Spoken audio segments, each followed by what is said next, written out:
So student, हमने last class में पढ़ा था सबसे पहले सर कि इनकम्प्लीट डोमिनेंस क्या होता है। हमने स्नैपड्रैगन और 4 o'clock में पढ़ा था कि किस तरीके से जो एक एलील होता है, दोनों एलील से एक इंटरमीडिएट एलील बन के निकलते हैं, यानी एक इंटरमीडिएट कैरेक्टर हम लोग फाइंड आउट करते हैं, यानी पेरेंट से हटके होता है। हमने रेड फ्लावर लिया था, हमने व्हाइट फ्लावर लिया, उसका F1 जनरेशन में कौन सा फ्लावर निकला? पिंक निकला।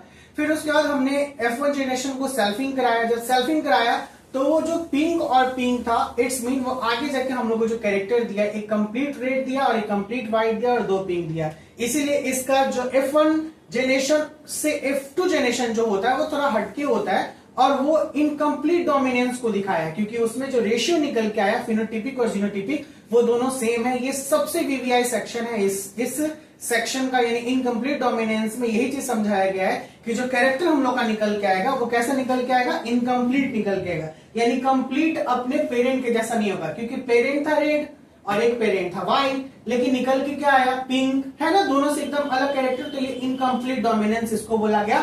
और सबसे वीवीआई, क्योंकि अगर बोर्ड के एग्जामिनेशन में, नीट के एग्जामिनेशन में क्वेश्चन करता है कि what is the phenotypic and genotypic ratio of incomplete dominance, तो आप लोग क्या बोलिएगा?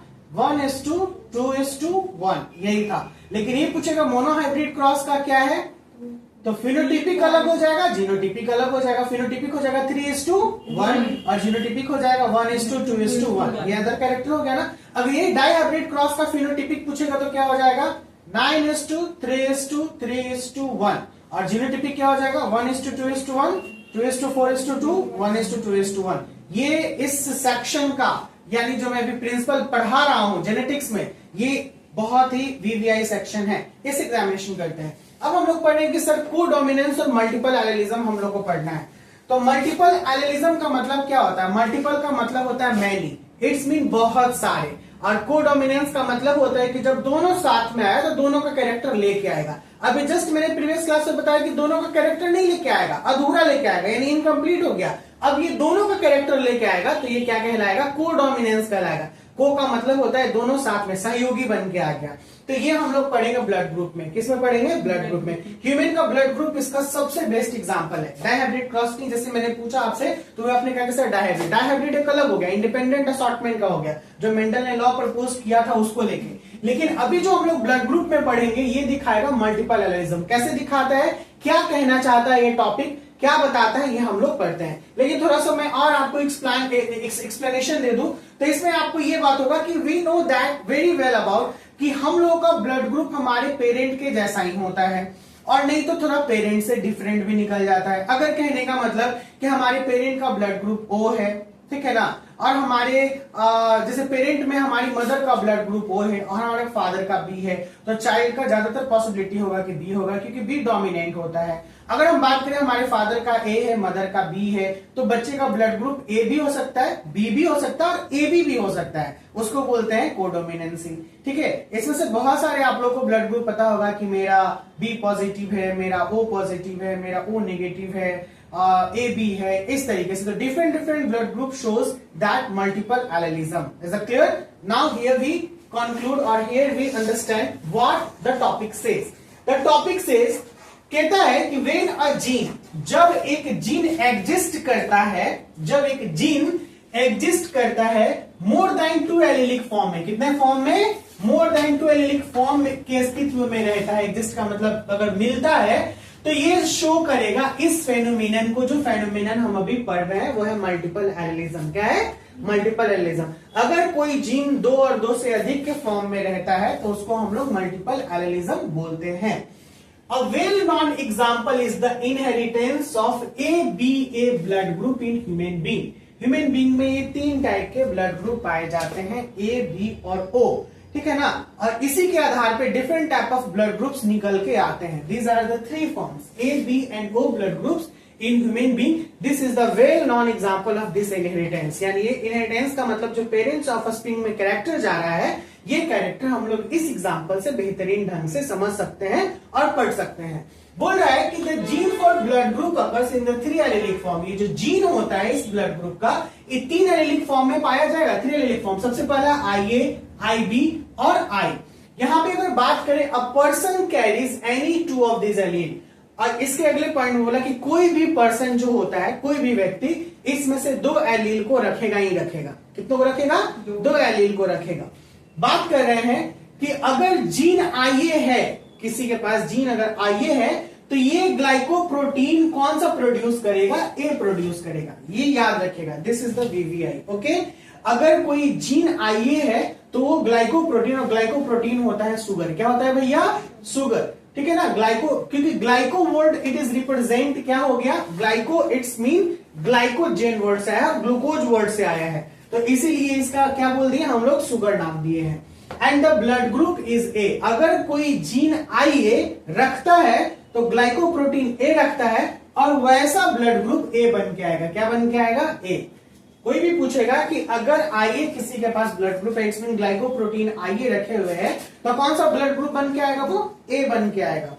अगर सेम चीज, एकदम कंफ्यूजेबल है ही नहीं, मैंने बहुत इजी कॉन्सेप्ट में दिया है। अगर कोई जीन आईबी रखता है तो वो ग्लाइकोप्रोटीन बी प्रोड्यूस करता है, और उसका ब्लड ग्रुप क्या बन के आएगा बच्चा लोग? बी बन के आएगा। फिर से एक बार, उसका ब्लड ग्रुप क्या बन के आएगा? बी। क्यों बन के आएगा? क्योंकि आईबी क्या प्रोड्यूस करता है?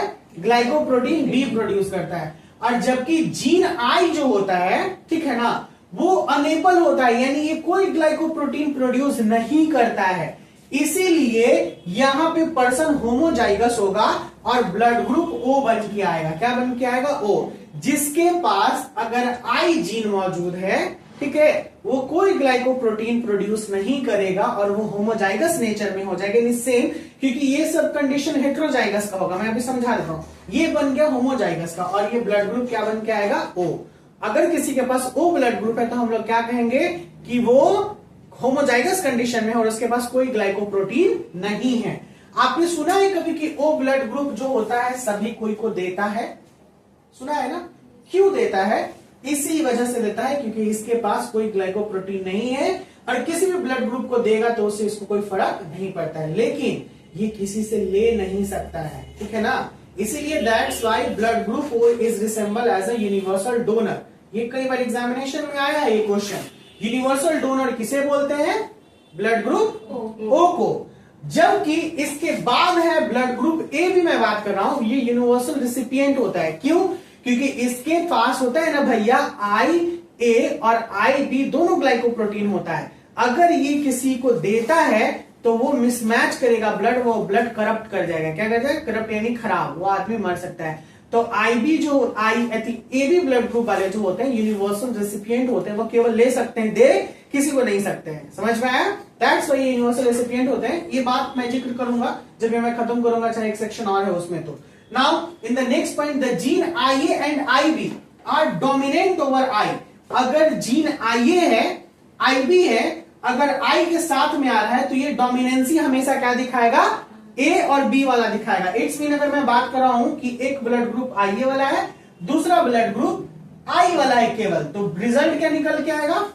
आईए निकल के आएगा, क्योंकि ये डोमिनेंट है इसके ऊपर। ठीक है ना, ए डोमिनेंट है इसके ऊपर, आई के ऊपर। अगर आई बी है और फिर ये आई से मेट करेगा तो क्या बन के आएगा?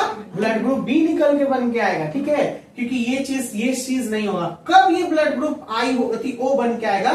जब दोनों पर्सन आई में रहेगा, इसमें दोनों के पास ग्लाइकोप्रोटीन नहीं है, तो ये ओ ब्लड ग्रुप की संभावना है कि वो बन के आएगा। And the next and the last section of this section multiple allelism का, इस टॉपिक का, when IA and IB are present together, जब आईए और आईबी दोनों साथ में हैं। ठीक है ना, आईए इंटू आईबी दोनों साथ में हैं, तो यहां पर दोनों इक्वली डोमिनेंट होगा ना, क्योंकि डोमिनेंट दिखा दोनों इक्वली, दोनों अपना प्रभुत्व तो दिखाएगा।